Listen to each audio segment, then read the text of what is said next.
Good morning, everyone. Thanks for joining us for the second installment of LaPorte Cafe. Our goal with this series is to provide you with a trending topic that we see affecting the public sector in order to provoke some conversation, both internal and external, which will lead to improvements in and strengthening of your organization. So a bit of housekeeping before we get started. All attendees are muted, the video is off, and the chat function is disabled. Our presentation will be conversational with no prepared slides. And all questions can be submitted via the Q&A portal located. It's on the bottom of your screen there. It should say Q&A. You press that and you can ask questions through that. Introductions. My name is Richoux. I'm a director in the Audit and Insurance Services here at LaPorte. And with me today is Mickey Simon. He's also a director in Audit and Insurance Services. And together, Mickey and I co-lead the Public Sector Industry Group. Today's topic is GASB accounting updates. And while each of these individual pronouncements could be the subject of their own presentation, our goal today is to provide you with something to consider and how it affects your organization. So Mickey, what's up first? All right, yes, and let me just say I'm very excited that that we're here and you guys are here and we're able to share this quick cup of coffee together. So first up, we just have 95, statement number 95. Which essentially was a postponement of the effective dates of almost everything that hadn't transpired as of that date. And that was a year ago. That was May of 2020 when that came out, and it was effective immediately. It postponed things like 83, most things, statement 83 through 93, and 4 implementation guides by a year. Statement number 87, leases, which we'll talk about later, and the related implementation guide were postponed by 18 months. So that was 95, that was a year ago. So what we're going to do is sort of jump around through some of these. We'll start off with number 84 and we'll go back to you, Lester. So 84, fiduciary activities, really a very technical and complicated GASB pronouncement. We'll talk about 84 and 97 in conjunction because 97 sort of cleaned up 84 to some degree. But if you recall, when 84 came out, probably the biggest issue with that was they hadn't actually scoped out some of these defined contribution plans. And so if you were maybe on the cusp of implementing that at the end for fiscal year 19, we actually had a client who implemented 84 for a pension plan and then had to de-recognize it this year because 97 sort of cleaned it up. So I guess the important thing to remember about 84, and this is an incredibly complicated pronouncement, what you want to do is go through and look at your fiduciary activities and sort of look at the pronouncement and make a checklist for yourself to identify what would be a fiduciary activity. And one of the important things to point out, when 97 came out, what that did was it scoped out some of these defined contribution plans. And I'm just going to read the sentence just so you can understand what happened with 97. But the financial burden criteria that was in 84, it states it should only be applied to defined benefit pension plans and defined benefit OPEB plans. So that's how they sort of corrected one of the issues that they created with 84. Because when it came out, everyone was scrambling. What do we do with our 401ks and our 457 plans that are defined contribution plans? Unfortunately, some people did have to implement it, and now they had to de-recognize it. But 84 really goes through a series of steps where you have to evaluate these activities to determine if they're fiduciary activities. And there's a series of criteria. I would advise everyone to look at the criteria themselves. It's right there at the start. There's 3 different sets of criteria you go through as far as whether you have just a fiduciary activity, whether it qualifies as a pension plan. And then you sort of move on if you're scoped out of that to if you're another arrangement that is not a component unit. And then finally, you go to the last step if it's not a pension plan at all. And you answer those criteria to determine whether you have fiduciary activity. So a lot of organizations probably aren't going to have a lot of fiduciary activities. If you think about some of your normal governments that maybe don't have a lot of fiduciary activities other than pension type plans, that's going to be the main focus. But I will mention that school boards are probably going to have a bigger issue here because they're going to go through and identify some of their activities that are going to end up as special revenue funds. So hopefully everyone's thought about this. This is GASB pronouncement is live right now. So everyone's implementing it now or has implemented it. And I guess your June 30s, if you think about it, those are the ones that are going to be most affected as we get ready to report for June 30, 2021 fiscal year end. So again, this is a complicated pronouncement. What I would advise everyone to do, since we're just sort of offering some advice here today and not really going through the entire pronouncement, think about your fiduciary activities, develop a checklist, maybe go through, look at the pronouncement, identify what would be a fiduciary activity and what needs to be included, because again, you're going to have a special set of, you're going to have the statement of fiduciary, a net position and activities there that you're going to have in your financial statements if you do implement and have a change. But go through, and if all else fails, consult with someone about these, because it can get a little bit overwhelming if you're just trying to do it at year end, and we're coming up on some year ends that maybe need to look at this. So 84 and 97, an incredibly complicated topic that they've had to revise and amend. There's been implementation guides as well. So it's been a lot of chatter about this one for the last couple of years, and certainly the pandemic brought everyone a little bit of relief when they delayed some implementation procedures and they were allowed to get 97 out to clean some things up. But 84 is a very complicated topic, and I would highly advise everyone to create a checklist and go through and look at that. We're going to go up next to another incredibly complicated topic. Nikki, you can talk about 87 and leases. What about that? Yeah, let's roll right into statement number 87 on leases. This is effective for whether you have a June or December year end. It's going to be for your fiscal year ended 2022.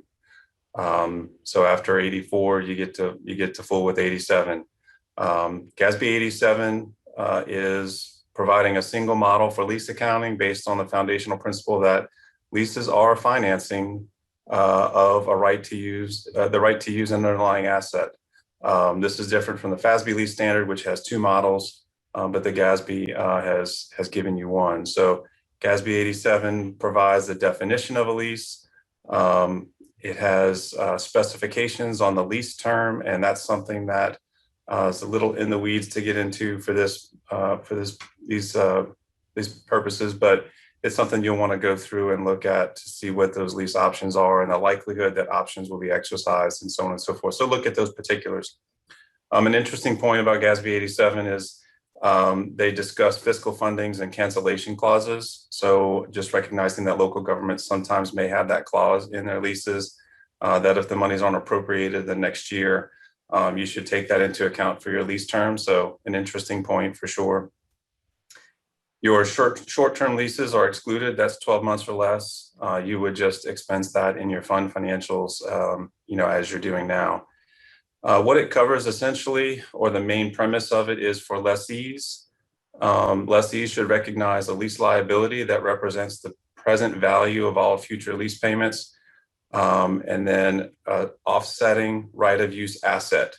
And so whereas, the recent pension and OPEB liabilities came onto your statement of net position, this is government-wide, by the way, government-wide only. Whereas those liabilities came on with no offsetting asset, the silver lining here is you do have an offsetting asset on your statement of net position. So obviously things that would be scoped out is if the contract or lease, the agreement actually transfers ownership, that would be a sale. And so that's scoped out. It would be a sale with financing or debt.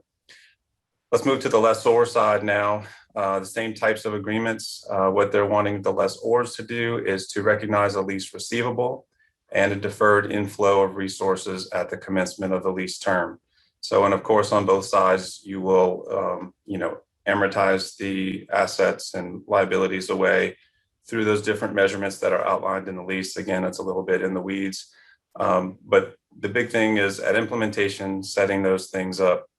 And, another thing that GASB 87 covers is contracts with multiple components. What's really it's diving into here is the fact that not all leases are easily identifiable. There may be a lease component of a larger contract or a larger agreement. So an implementation tip that we've sort of been saying is that, you want to go beyond the obvious leases when you're having to gather this data, gather these leases. And a place to start might be your rent expense accounts. Another place to start would be your vendor list. Look at a vendor summary out of your system to see who are the vendors you're paying to identify where there may be leases. Or, as I said earlier, contracts that contain leases.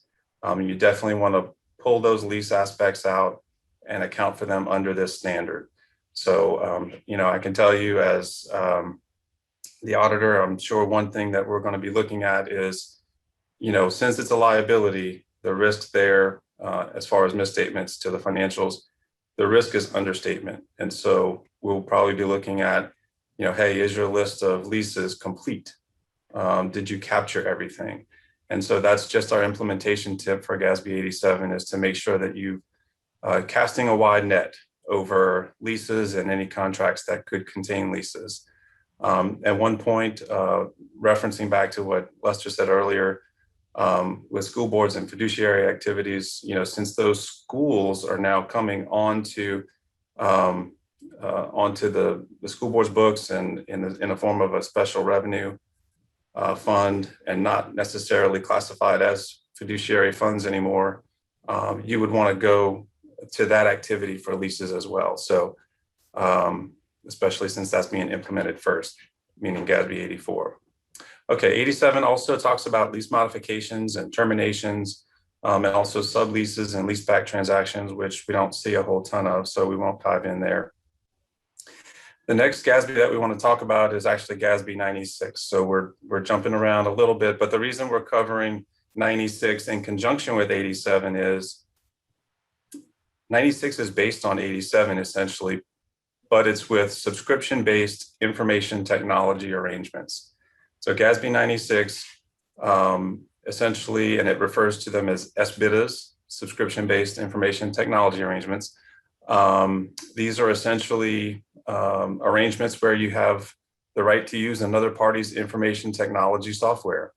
So you're thinking about any subscription-based software.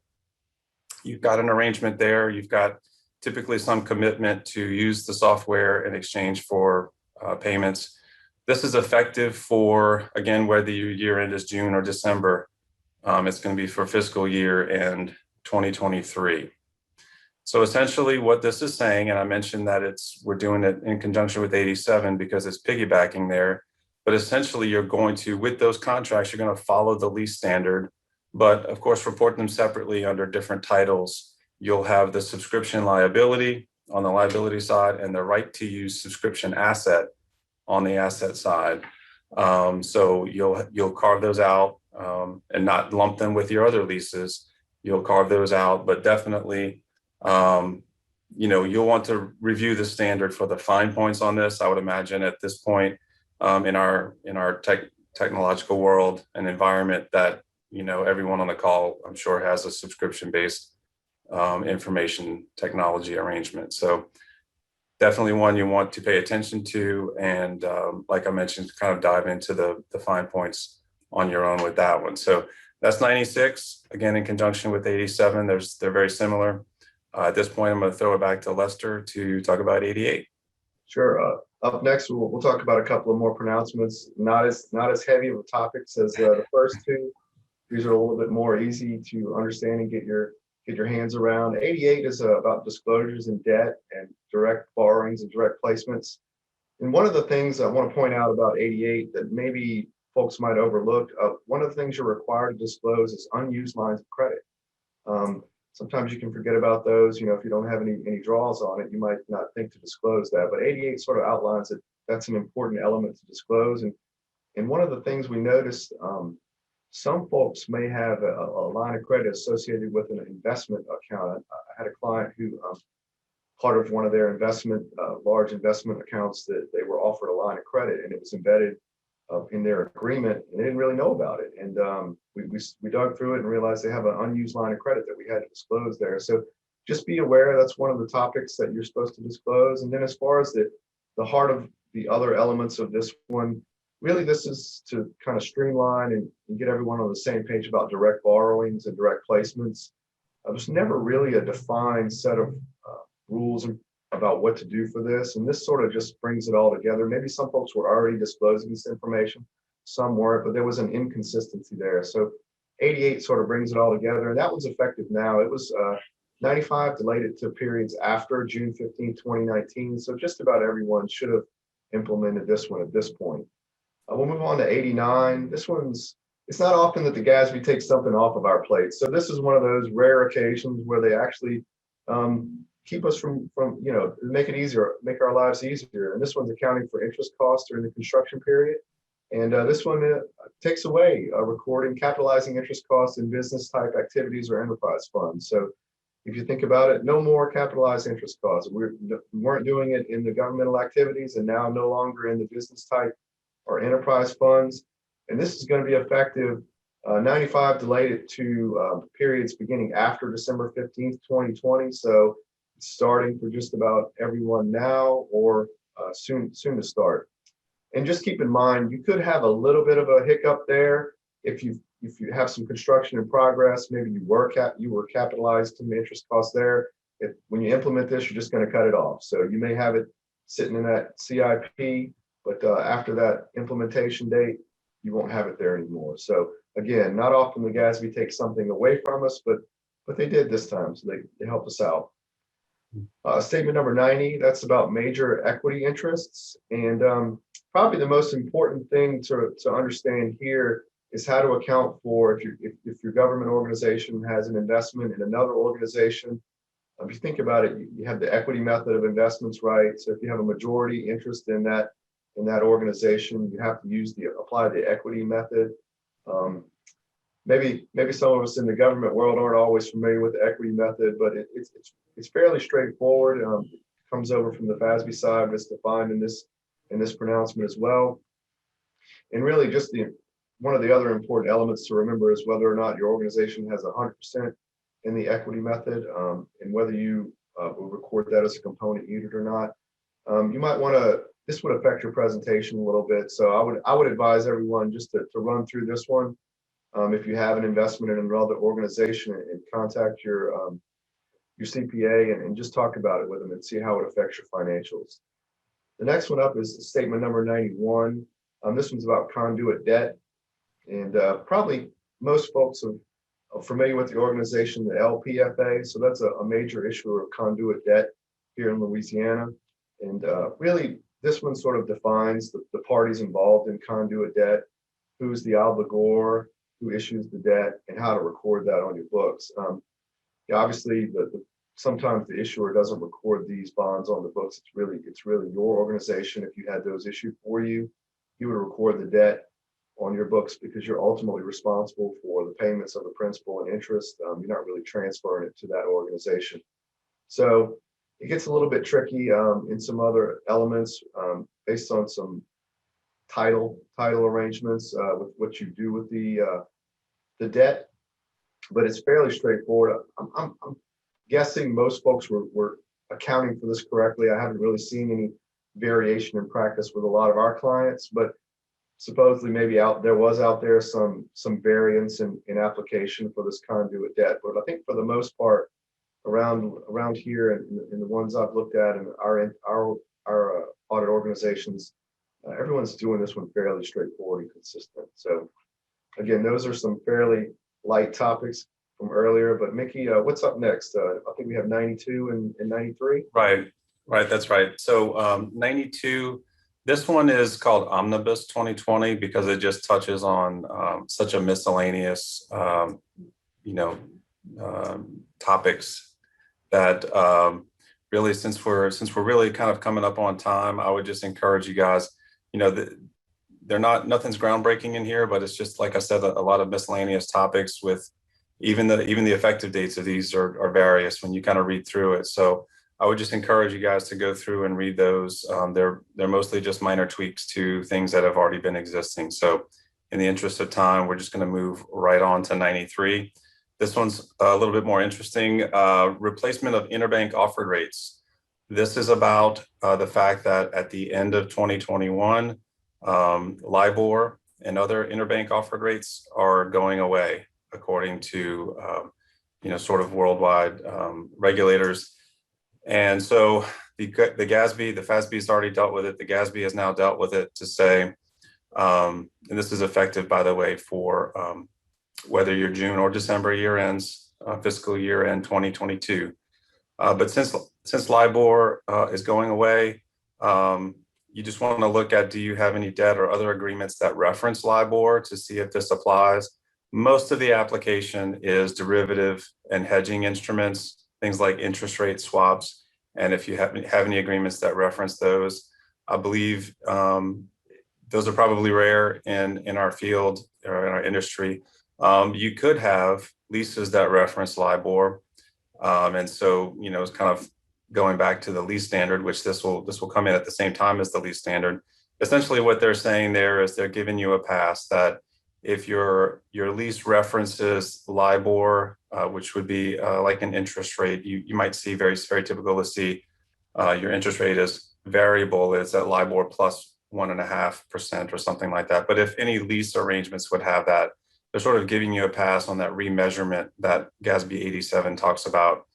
Also, this standard identifies a new rate to reference, which is the secured overnight financing rate, or SOFR, as some people are referring to it. So that's in there as well. So just wanted to draw your attention to that. I think we have one more in GASB 94, Lester. GASB 94, another one that's fairly technical in nature.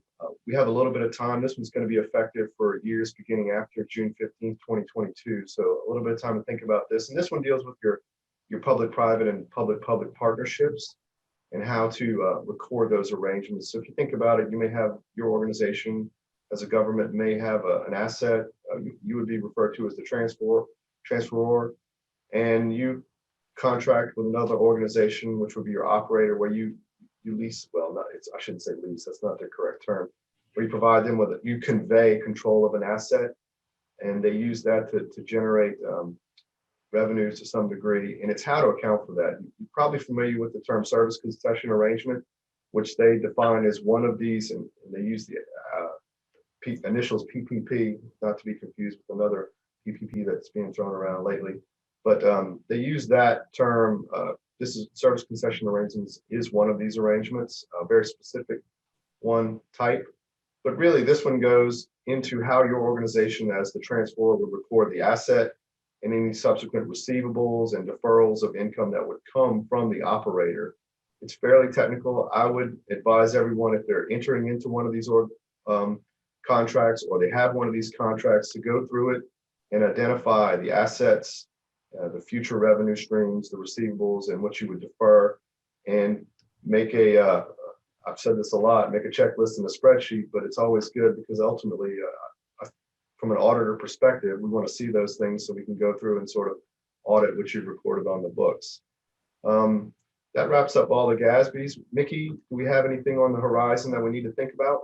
Yeah, I think there's one other thing. It's not a GASB statement per se, but the GFOA has initiated something called N, the acronym, and that references the fact that the comprehensive annual financial report, as it was previously referred to, with the acronym, they're asking everyone to stop use of that simply because in South Africa, when spoken, that acronym sounds like a racial slur. And so the GFOA, being a global organization, is looking to sort of get away from that. And I think they're even proposing that the name be changed to Annual Comprehensive Financial Report.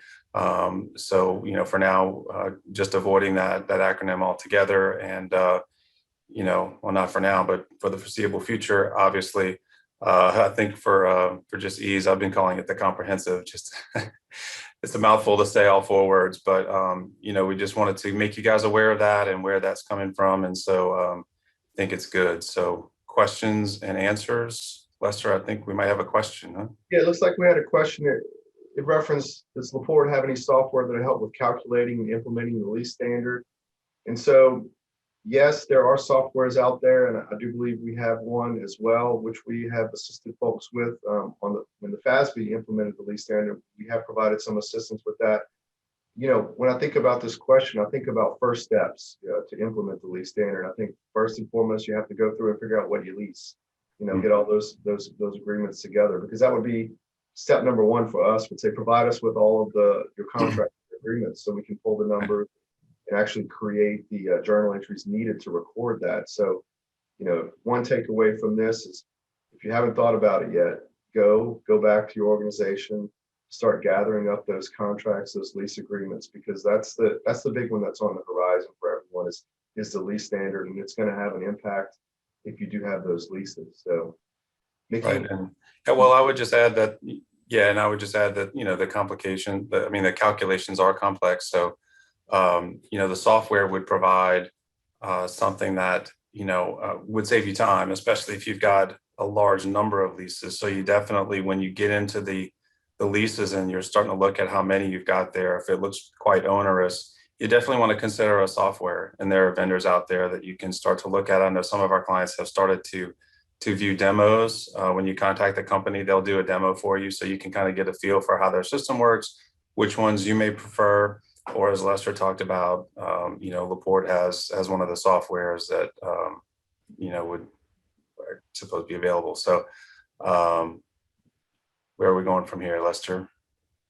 I think where we're going from here is hopefully everyone's got a pretty good idea of what's on the horizon for your organization. We've got some complicated topics, some not so complicated topics, and we'd love to hear from you if you have any questions, and we're here to help if the need should arise. And I think the last bit of housekeeping we have to do is we do have a door prize. We'd like to give someone a cup of coffee on us. So I think the random, we naturally as auditors, we have to do a random number draw, and the winner is Mr. LaFon Ortis. We'll contact you at the end of this and hand out our prize. But we thank everyone today for joining us, and we hope to see you again.